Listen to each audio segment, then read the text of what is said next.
हरे कृष्णा।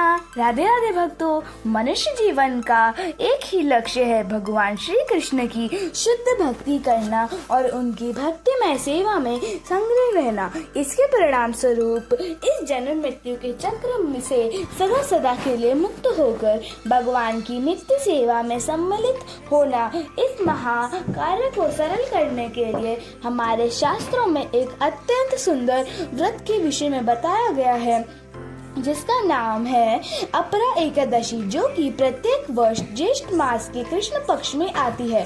तो चलिए इस आने वाली अपरा एकादशी के उपलक्ष्य में हम एक सुंदर पौराणिक कथा का स्मरण करते हैं। अपने मन और चेतना को इस आने वाली एकादशी का पालन करने के लिए तैयार करते हैं। आइए आज की कथा आरंभ करते हैं।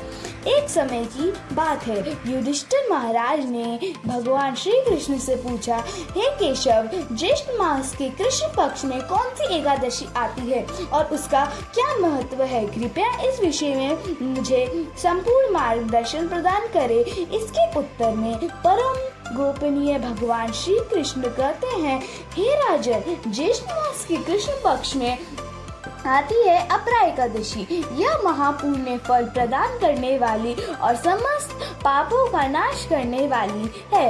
इस व्रत का पालन करने वाला हर मनुष्य जंगे पाप कर्मों से मुक्त हो सकता है, जैसे कि ब्रह्म हत्या पर, स्त्री स्तंभ, धन के लिए शास्त्रों का अध्ययन, गुरुद्रोह इत्यादि कर। इसके उपरांत इस एकादशी का निष्ठा पूर्वक पालन करने से व्यक्ति को कार्तिक मास में पुरुष स्नान करने से, काशी में महाशिवरात्रि के पालन करने से, माघ में प्रयाग तीर्थ में स्नान करने से, पिंड दान देने से, स्वर्ग का दान देने से, सूर्य ग्रहण के समय कुरुक्षेत्र में स्नान करने से, कुंभ के दौरान केदारनाथ या बद्रीनाथ के दर्शन करने से इत्यादि से जो पुण्य कर्म अर्जित होते हैं, वह सारे पुण्य सिर्फ इस अपरा एकादशी का श्रद्धा और नियम पूर्वक पालन करने से स्वतः मिल जाते हैं। इस अपरा एकादशी के बारे में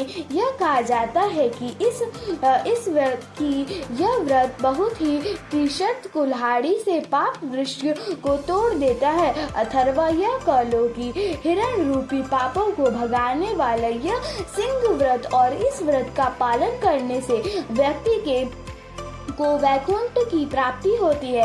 इतना ही नहीं, अपितु जो व्यक्ति इस अपरा एकादशी की कथा का श्रवण या पठन भी करता है, वो सभी पापों से मुक्त हो जाता है। इस कथा का वर्णन नारद पुराण में आता है। एक समय महाराज मानधाता अपने गुरु वशिष्ठ ऋषि के पास पहुँचे। महाराजा मानधात अत्यंत विद्वान और बुद्धिमान और विनम्र थे, इसलिए उन्होंने अपने गुरु से एक ऐसी जिज्ञासा प्रकट की जो न सिर्फ उनके लिए अपितु समस्त मानव समाज का कल्याण के लिए थी। उन्होंने ऋषि वशिष्ठ से पूछा, हे गुरुदेव, आप तो त्रिकाल ज्ञानी हैं। इस संसार का ऐसा कोई भी ज्ञान नहीं जो आपको ज्ञात ना हो, इसलिए मेरे ऊपर कृपा करें और मुझे इस विषय में मार्गदर्शन प्रदान करें कि जो भयंकर पाप रूपी गीले या सूखे ईंधन को जला सके, ऐसी अग्नि कौन सी है? अज्ञात रूपी से किए गए पाप को शुक और जानबूझ किए गए पाप को आद्र कहा गया, चाहे वह भूत भविष्य वर्तमान किसी में भी क्यों ना हो, लेकिन उसे नष्ट करने के उपाय क्या है? इस विषय में मेरी जिज्ञासा को संतुष्ट करे गुरुदेव। राजा मानधाता का यह आत्म जिज्ञासा युक्त प्रश्न सुनकर ऋषि वशिष्ठ अत्यंत प्रसन्न हुए। उन्होंने राजा की जिज्ञासा की सराहना की और उसके उत्तर में कहा, हे नर श्रेष्ठ निर्देश, आपका प्रश्न जन कल्याण हेतु मैं आपको उस अग्नि के विषय में बताता हूँ जो शुष्क अथर्वा आद्रत की पापों को भस्म कर सकती है।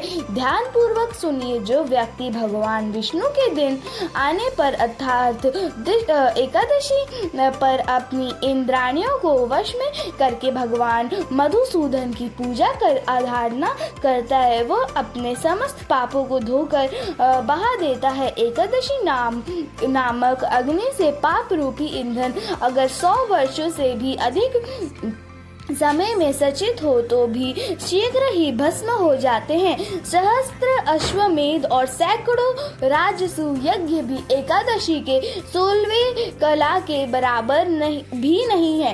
एकादशी इंद्रियों से जो पाप किए जाते हैं वे सभी एकादशी व्रत करने से नष्ट हो जाते हैं। अगर कोई व्यक्ति अनजाने में भी एकादशी का व्रत कर लेता है तो उसे यमराज के दर्शन नहीं करने पड़ते। एकादशी व्रत से अधिक पवित्र ना तो गंगा है, ना काशी का पुष्कर, ना कुरुक्षेत्र और ना ही यमुना का। और चंद्रभागा एकादशी का नियम पूर्वक पालन करने के लिए उस रात्रि में जागरण करने से व्यक्ति सभी पापों से मुक्त होकर भगवान विष्णु के धाम को प्राप्त करता है। इतना ही नहीं, जो व्यक्ति एकादशी का पालन करता है वह अपने मातृकुल, पितृकुल और पत्नी कुल की 10 पीढ़ियों का उद्धार कर देता है। जो मनुष्य आदर पूर्वक इस महान व्रत का पालन करता है उसे दोबारा माता के गर्भ में प्रवेश नहीं करना पड़ता। इसलिए हे राजन, आपके प्रश्न का एकमात्र उत्तर यही है कि हर प्रकार के शूद्र या आदि पाप को जलाने वाली यह एकमात्र अग्नि एकादशी तिथि है। इसमें कोई शर्त नहीं है कि इसका निष्ठा पूर्वक कठोरता से पालन और अपनी प्रजा को भी इसे महात्मा न्याय के विषय में बताओ, यही आपका कर्तव्य है।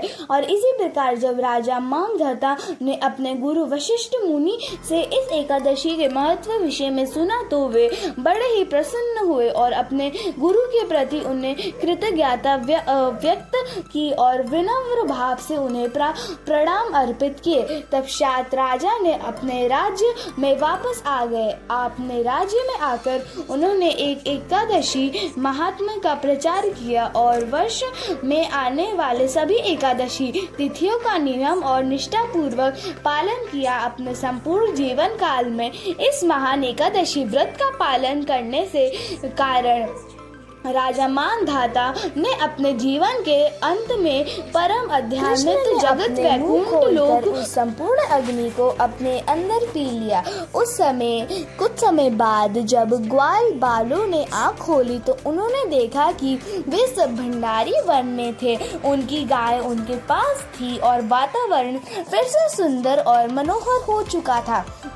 यह सब देखकर होते होते संध्या होने वाली थी, इसीलिए सभी ग्वाल बाल बांसुरी बजाते हुए कृष्ण का गुण गाते हुए अपने घर लौट आए। प्रलंबासुर बलराम जी हमारे अंदर छिपे स्वार्थी स्वभाव से परिचित करवाते हैं। स्वार्थ पूर्ण निजी इच्छाएं और मान शान प्राप्त करने के लिए लल्लास, यह हमारे भक्ति पथ में सबसे बड़े अवरोध और ऐसी मनोदशा का वध केवल गुरु ही कर सकता है और बलराम जी तो आदि गुरु हैं। इसीलिए ब्रह्मरासुर का वध बलराम जी द्वारा किया गया। जंगल में लगी हुई आग समाज में फैले हुए अधर्म का प्रतीक है। इसलिए जब जब समाज में अधर्म का अंधेरा छाता है तब तक भगवान श्री कृष्ण इस धरती पर आते हैं और अधर्म रूपी दानव का पान कर लेते हैं। तो चलिए अपनी चेतना को कृष्णमय बनाते हैं और समर्पित करते हैं उसे उस वृंदावन चंद्र के